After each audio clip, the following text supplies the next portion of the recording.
জয়ে শুরু, জয়েই শেষ, সাকিব মানেই বাংলাদেশ।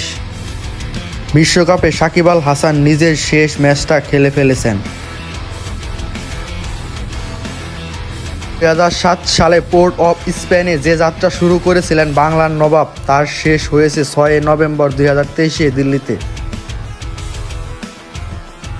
বিশ্বকাপে নিজের প্রথম ম্যাচেই 50 করেছিলেন এবং দলও জিতেছিল। বিশ্বকাপে নিজের শেষ ম্যাচেও 50 করলেন, দলও জয়লাভ করে। মাঝের সময়টাতে ব্যাট ও বল হাতে যা করে গেলেন তা এক কথায় অনবদ্য, অনিন্দ, অসাধারণ, অতুলনীয়।